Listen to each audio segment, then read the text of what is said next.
khurafat yang sering kita lihat di YouTube dari Ba'lawi, bahwa kakeknya bisa mi'raj 70 kali ke langit. Dari mana taunya? Siapa yang meriwayatkan? Oh, dalam kitabnya Ali As-Sakron, ada di abad 9 Hijriah.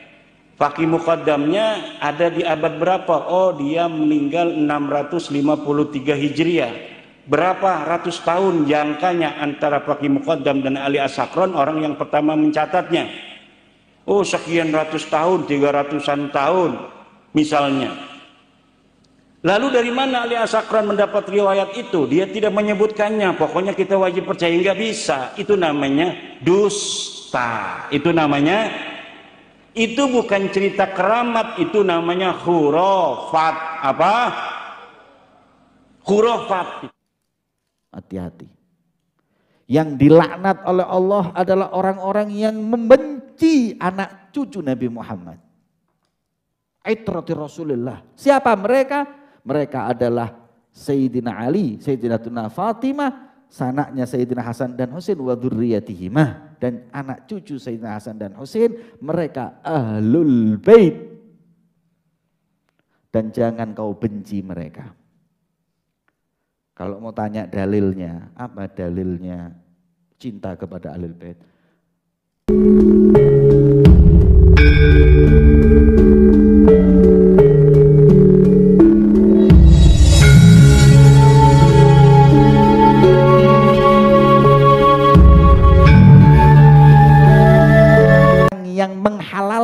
Untuk menindas, menyakiti, menghina keluarga suci Nabi Muhammad. Hati-hati. Yang dilaknat oleh Allah adalah orang-orang yang membenci anak cucu Nabi Muhammad. Aitrati Rasulullah. Siapa mereka? Mereka adalah Sayyidina Ali, Sayyidatuna Fatimah, sanaknya Sayyidina Hasan dan Husain, wa dzurriyyatihima, dan anak cucu Sayyidina Hasan dan Husain, mereka ahlul bait. Dan jangan kau benci mereka. Kalau mau tanya dalilnya, apa dalilnya cinta kepada ahlul bait? Quran nanti ditafsirkan beda, hadis tafsirkan beda. Tidak perlu dalil. Tidak perlu dalil. Hubbullah wa hubbur rasul. Hubbun nabi, hubbu ahlul bait was sahabah. Ini butuh hati, enggak butuh dalil. Butuh hati yang bersih mencintai mereka. Tidak perlu dalil, kif. Orang yang bersahabat dengan Nabi ditanya, wajib nggak kita cintai mereka? Ente majnun? Ana cinta sama guru ana, teman guru ana hargai. Ana cinta dengan istri ana, teman istri ana cintai. Wakif inti cinta Nabi nggak cinta dengan sahabat Nabi? Sudah nggak perlu dalil, nggak usah Quran, nggak usah hadis, pakai akal. Orang yang Allah pilih menjadi sahabat Nabi, kau benci? Yang kedua, orang yang Allah pilih menjadi itrah, anak turun Nabi Muhammad, keluarga Nabi Muhammad, kau benci? Dalam hadis sahih disebutkan, lau anna rajulan safana bainar rukni wal maqam, thumma laqiyallah wa huwa mubghidun li ali Muhammad dakhalan nar. Kalau orang hidupnya ibadah di Ka'bah, antara rukun Yamani dengan Maqam, itu Ka'bah itu. Tempat yang paling mulia di muka bumi ini. Multazam, di situ dia ibadah, dia sujud sama Allah, sofana, maknanya bersimpuh di hadapan Allah di situ, sampai seumur-umur sampai mati. Kemudian bertemu dengan Allah, mati, meninggal. Wahwa mubghidun li ali Muhammad, dalam keadaan dia benci dengan anak cucu Rasulullah, kata Nabi Muhammad, dakhalan nar. Udah gak usah dihisab, masuk neraka ini orang. Mana amal ibadah ente? Kalau sudah ada bughd fil qalb, ada iri dengan ahli bait. Kalau ente mengatakan, kenapa sih? Apa kemuliaan mereka apa? Ana tanya sama ente, wes ente kemuliaan ente apa? Kok ente dipilih sama Allah menjadi khairu ummah? Apa boleh umatnya Nabi Musa iri kepada Anda? Apa boleh umatnya Nabi Isa iri kepada Anda? Para anbiya, mereka punya umat, tapi yang paling dicintai oleh Allah sudah Yakhtassu bi rahmatihi man yasha. Allah mengkhususkan dengan rahmat siapa yang Dia inginkan. Kita ini sudah dipilih sama Allah sebagai paling baiknya umat. Umat Nabi Musa dan Isa nggak usah kritik, nggak ridho. Ini sudah pilihan. Kita paling afdolnya umat, sudah. Kenapa ya Rob? Kok aku kalah umatku dengan umat Nabi Muhammad? Jawaban Allah, yakhtassu bi rahmatihi man yasha. Terserah Allah. Allah yang ingin, Allah yang berkehendak. Sudah. Berarti ente mendapat kemuliaan. Kemudian di antara umat Nabi Muhammad ada khususiyah lagi. Siapa? Ahlu baiti Muhammad. Anak cucu Rasulullah. Jangan ente enggak ridha. Yakhtassu bi rahmatihi man yasha. Allah pilih dia. Allah angkat kedudukannya. Yang wajib untuk kita cintai demi Nabi Muhammad SAW. Maka itu barang siapa yang membenci keluarga Nabi Muhammad, maka ambil kepastian bahwa dia dilaknat oleh Allah. Dilaknat oleh Nabi Muhammad, didoakan diusir dari rahmat Allah. Maka kalau ada sedikit pun hasad, ada sedikit pun benci di hati kita untuk anak cucu Rasulullah SAW, minta nangis kepada Allah. Gimana ente ada kebencian, ada kehasutan di hatimu atau iri dengan sesuatu yang telah Allah Subhanahu wa taala tentukan? Ya. Ketika Nabi SAW berdakwah, mengajak orang semua dekat kepada Allah, jasa Nabi nggak bisa dilupakan. Kemudian apa yang harus aku minta kepada umatku agar mereka bisa menjalas jasanya Nabi Muhammad? Kata Rasul, kata Allah Subhanahu wa taala, "Hei Muhammad, sampaikan kepada umatmu, qul, hei Muhammad, qul, la as'alukum alaihi ajra."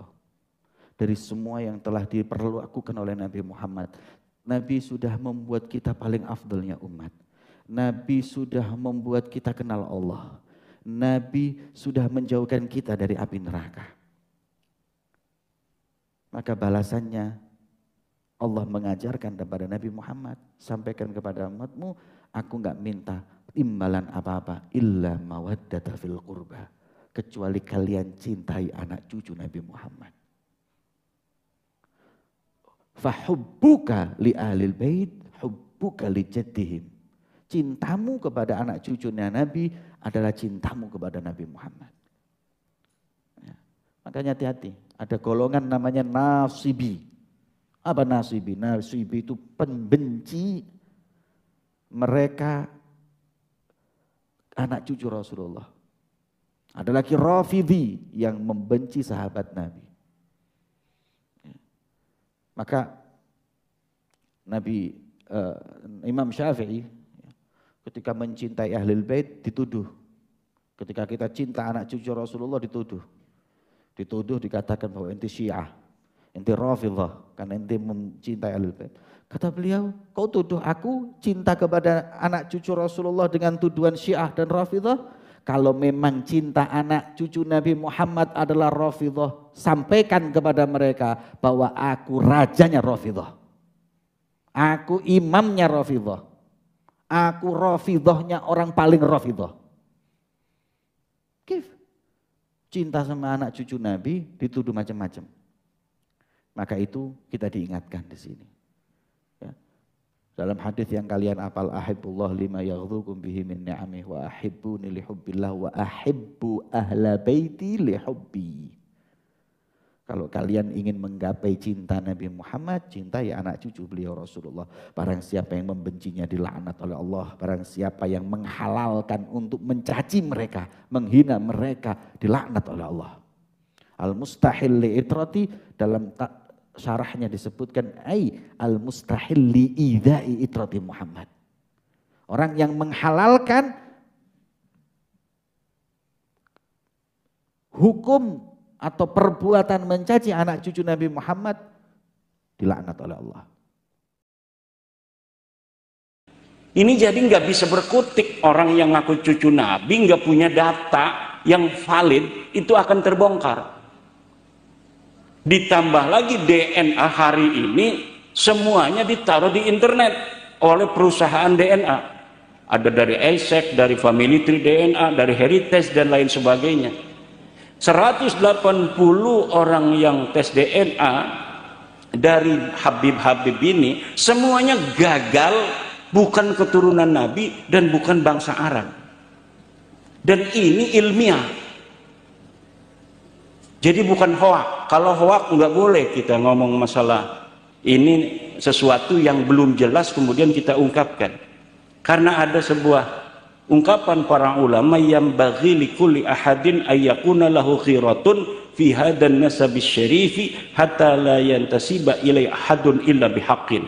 Tidaklah boleh, atau yang bagi seharusnya bagi setiap orang mempunyai kepedulian terhadap nasabnya Rasulullah dan keturunannya, agar tidak sembarang orang bisa untuk mengaku sebagai keturunan Nabi. Ya kalau orangnya soleh sih yang mengaku turun Nabi semuanya bagus-bagus gitu kan, bukan hanya oknum-oknum satu dua, ya masih wajar. Ini oknumnya kebanyakan, bikin kita curiga, nggak percaya kalau dia turun Nabi. Masa ada turun Nabi yang Kristen? Asegaf ada yang Kristen. Kemarin di Jepara Al-Habsyi 31 anak-anak diperkosa. Kemarin di Jombang jadi pengedar narkoba. Di Bekasi Al-Atas tatonya satu badan. Di Banyuwangi bunuhin orang jamaahnya. Bin Yahya di Cirebon merkosa istri orang di majelis taklim. Astagfirullah. Lah ini yang begini-begini ini, apakah kita membiarkan orang membawa-bawa nama Nabi kemudian memalukan nama Nabi itu sendiri? Wajib hukumnya bapak-bapak, wajib hukumnya. Wajib apa? Wajib memberitahu kepada orang lain bahwa dia bukan cucu turun Nabi. Agar apa? Agar nama Nabi tidak disematkan pada orang model begitu, karena terlalu banyak oknumnya. Yang satu caci maki para kiai, caci maki ulama, caci maki polisi, caci maki para pejabat. Lah RT itu pangkatnya tinggi loh. RT itu mengepalai 40 keluarga. Dia bukan RT acan, berani mencaci maki seorang jenderal. Dalam ilmu sosial antropologi ini nggak masuk akal. Tapi kenapa terjadi? Dia merasa lebih tinggi dari sisi spiritual yang dimanipulasi itu. Dan ini yang kita harus potong, agar saudara-saudara kita tidak dieksploitasi oleh oknum-oknum yang mengaku sebagai keturunan Nabi, padahal dia tidak ada ikatan sama sekali dengan Rasulullah. Ini bahaya. Kalau misalnya 99% orang bohong nasab ini itu selalu berbuat baik, tiap ketemu orang, ketemu Pak TNI kasih duit 5 juta nih buat beli sepatu baru, ya kan? Ketemu polisi ini beli peluitan 5 juta, ketemu kiai ini buat beli BHS. Lah yang begitu itu udah suruh malsuin juga nggak apa-apa, membawa nama besar Rasulullah semakin hebat. Ya Rasul, orang yang mengaku cucumu ini luar biasa, sudah kami dicerahkan dengan Islam yang dibawa oleh engkau. Kamu punya anak cucu yang ngasih duit melulu begini, kan itu membawa nama besar. Lah ini beda, bawa nama Nabi, datang ke Gus Wildan minta duit, dikasih uang sedikit, marah-marah. Ini tadi baru ngobrol dengan Gus Wildan. Iya kan, ini contoh ini fakta. Kan ada fakta, ada teori, ada hukum. Ini fakta loh. Sudah jadi teori, bahkan sudah jadi hukum. Bahwa mereka selalu membawa-bawa nama Nabi untuk mengeksploitasi orang yang masih percaya kepada dia bahwa turun Nabi, untuk diambil manfaatnya, baik secara materi maupun secara rohani. Secara rohani, kamu nggak dapat syafaat kalau nggak ikut aneh. Begitu. Nah, ini yang harus dipotong. Wajib bagi semua ulama untuk memagari umatnya agar tidak dibodohi oleh orang-orang yang mengaku-ngaku keturunan Nabi padahal dirinya tidak ada sama sekali kaitan dengan baginda Nabi. Nah, PWILS ini mohon maaf Pak polisi, dibentuk bukan dalam rangka untuk membuat kerja Pak polisi semakin sibuk, bukan. Kami ingin mempunyai andil dalam kehidupan kami untuk memberi pencerahan terhadap masyarakat kami, terutama warga NU. Karena yang percaya akan penghormatan terhadap keturunan Nabi itu hanya orang NU. Orang Muhammadiyah itu sudah agak modern. Turunan Nabi atau bukan, tidak punya prestasi dalam hidupnya, tidak wajib dihormati. Memang itu ajaran Islamnya asli. Kalau ajaran NU ini ajaran yang ada tasawufnya, jadi ada nilai lebih tasawuf, dan ini dimanfaatkan karena tidak ada dalil satupun dalam Al-Quran, tidak ada dalil satupun dalam Al-Hadis yang mewajibkan umat Islam untuk menghormati keturunan Nabi. Tidak ada. Yang ada itu adalah menghormati ahli baitnya Nabi, keluarga Nabi yang ada pada masanya. Siapa dia? Sayyidina Ali, Sayyidina Fatimah, Sayyidina Hasan, Sayyidina Husain. Ini wajib dicintai, baik oleh orang yang ada pada masanya maupun oleh kita yang ada di hari ini. Kenapa? Karena di hari ini pun banyak orang yang mencaci 4 orang ini. Kenapa? Ajaran daripada konstelasi politik masa lalu yang kemudian menjadi ideologi ajaran kepada merambah kepada ideologis. Jadi bukan hanya tentang politik di masa lalu yang berseberangan kemudian menjadi dogma ajaran agama. Dari orang-orang Wahabi lebih mengutamakan Sayyidina Abu Bakar, Umar, Utsman.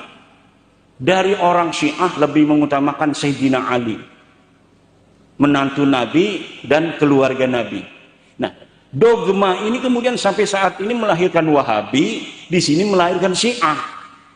NU ada di tengah-tengah. Ahlussunnah wal Jamaah Asy'ariyah mencintai keluarga Nabi dan menghormati para sahabat Nabi. Nah, dari konteks mencintai keluarga Nabi, ada yang menafsiri keturunannya pun masuk ke dalam keluarga Nabi.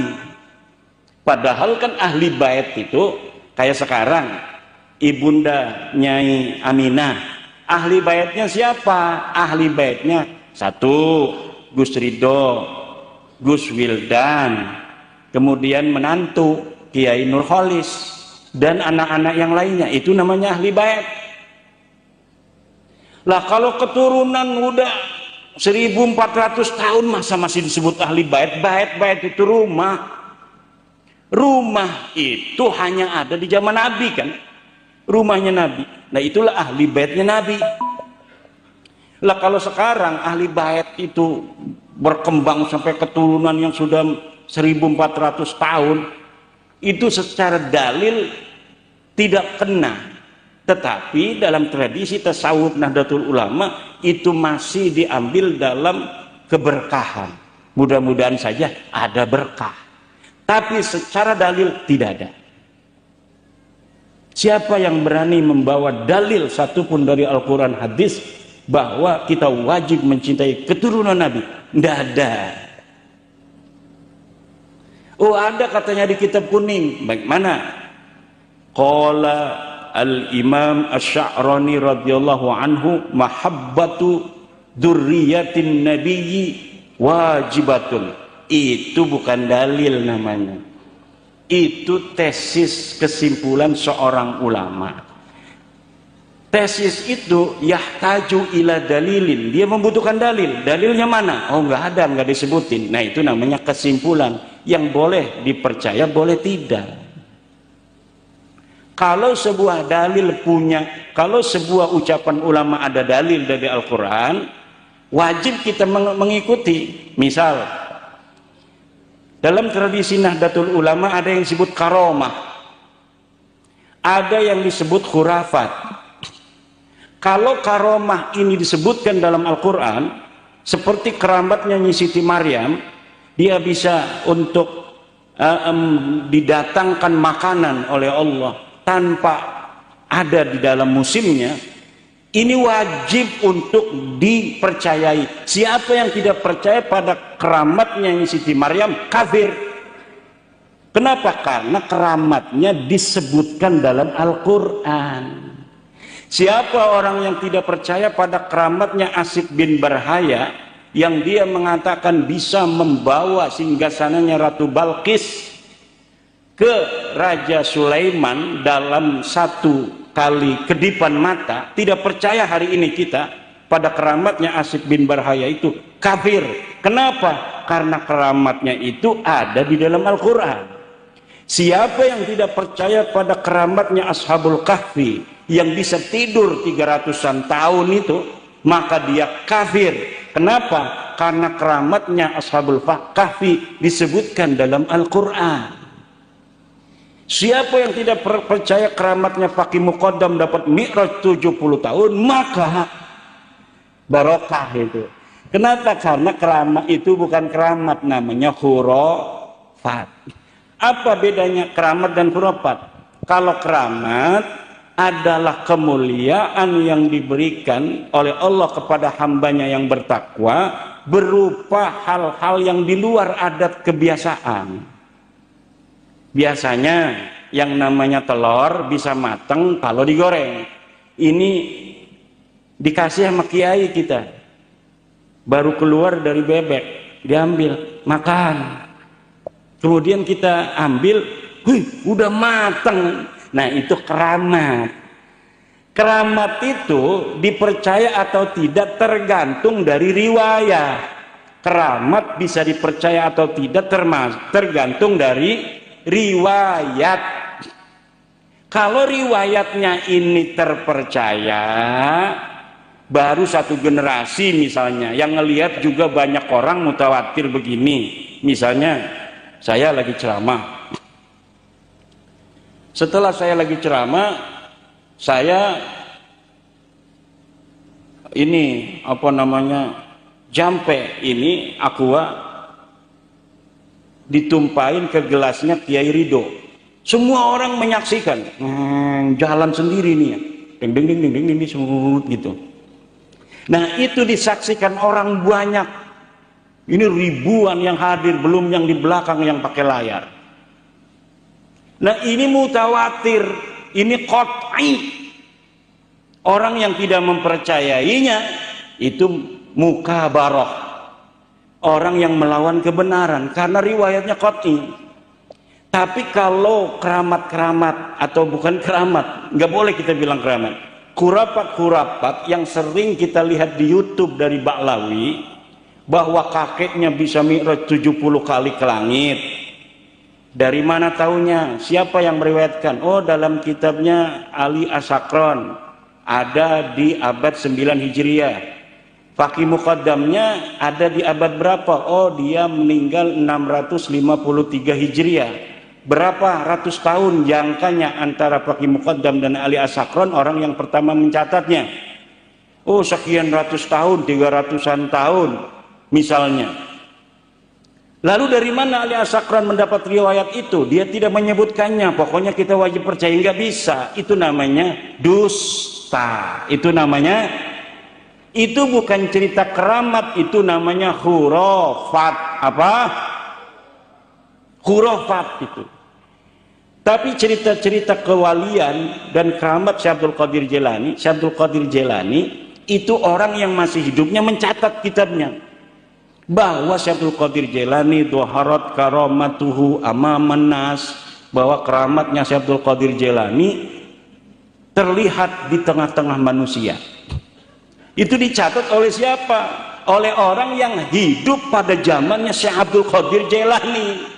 Nah, kalau oleh orang yang hidup pada masanya, Seperti saya hidup dengan Abuya Dimyati, saya pernah melihat keramatnya Abuya Dimyati. Saya menulis dalam kitab saya. Itu namanya bukti sezaman yang tidak perlu riwayat lagi, karena saya bertemu dengan Abuya Dimyati. Tapi Ali As-Sakran ada di abad 9, 895 Hijriah, dia menulis kitab Al-Burqatul Musyiqqah, menyebut keramatnya Faqih Muqaddam yang hidup di 653 Hijriah tanpa ada sanad, tanpa ada riwayat.